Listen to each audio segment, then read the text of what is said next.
شكون فينا اللي كتكون عنده خدمة ما يحبش يخدم في هذه الخدمة بتركيز عالي وبدون اي مشتتات ولا اي حاجة تلهيه؟ باينه ما كانش من هنا اي واحد فينا شغل ديما لازم يكون مركز في خدمته ويكون فرحان بالخدمه اللي راه يخدم فيها. وساعات اخوتي توصل به المرحله يولي ما يحسش خلاص بالوقت كفا راه يفوت، واللي ما يحسش بالحوايج اللي راهم دايرين به.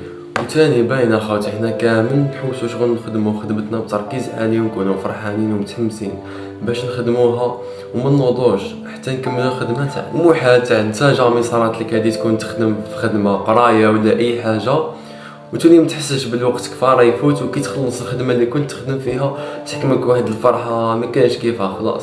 ولهذا في هذا الفيديو خوتي راح نحكيو على هذه الحاله او المرحله التي تسمى حاله الانغماس، واش هي وكيفاه باه نوصلوا لها في كل اعمالنا. ولهذا تاكد انك سوف تكمل الفيديو حتى النهايه وانك لن تتشتت بالمشتتات التي حولك. السلام عليكم، معكم وسيم محمد اسلام ومرحبا في فيديو جديد.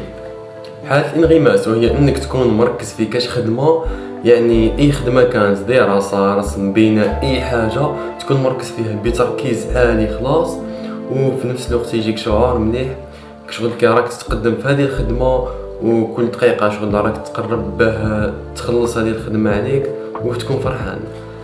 وكيفاه باه نقدر نوصل لهذه المرحلة في خدمتي؟ سهلة خلاص خاوتي، كاين بزاف نقاط لازم يكونوا في خدمتك واللي هما اول حاجه واللي هي انك تعين الهدف من الخدمه تاعك، يعني وين راك حاب توصل بالخدمه تاعك.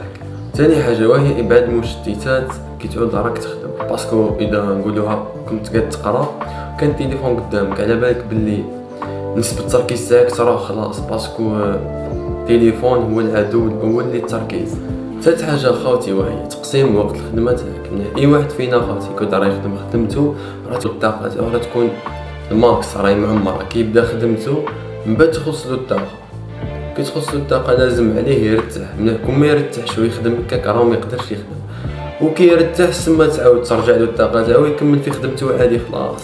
بصح الحاجه المهمه اللي راح تخليك توصل لحاله الانغماس واللي هي انك تلقى مستوى التحدي المناسب. درك كل واحد فينا عنده مستوى تحدي مناسب الخاص به. من الخدمه تاعنا خوتي قادر تكون سهله بزاف، قادر تكون صعيبه بزاف.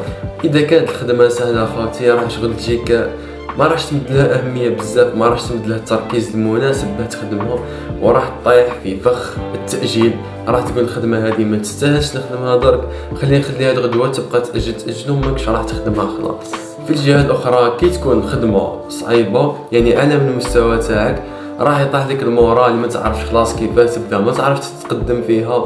نفسك تولي تقول لك يا فلان روح تلعب بالتليفون ولا راح تلعب بال ولا دير اي حاجه شغل تخليك تستمتع خير من تخدم هذه الخدمه اللي راح تعييك بزاف.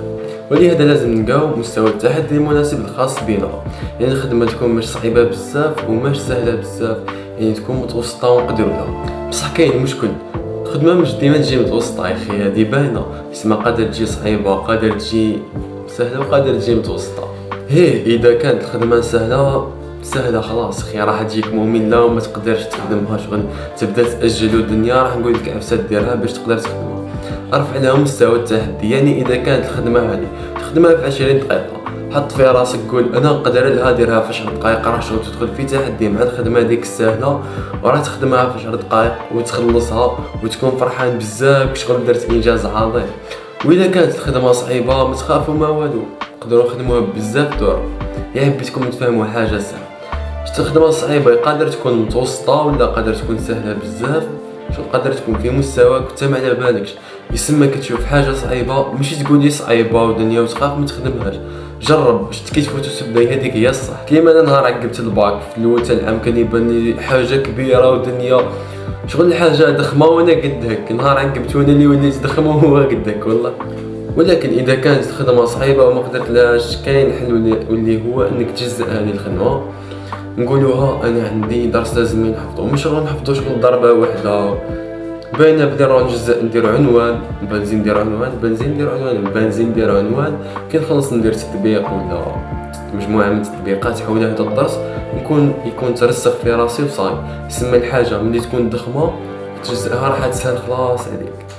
لكن اذا درت الطرق هذوك ومازالت الخدمه شغل تجيك صعيبه، صاحبي حبيت نقول لك بلي انت اللي لازم ترفع من مستواك وباه ترفع من مستواك لازمك تقرا كتابات، لازمك تعيش تجارب. نقولوا عندك دوفوار ومازال شغل، المهم عندك امتحان ومازال الامتحان تيجيوك صعاب، لازمك تحل تمارين بزاف شغل، لازمك تعيش تجارب تاع التمارين باه من بعد الامتحان يجيك ساهل.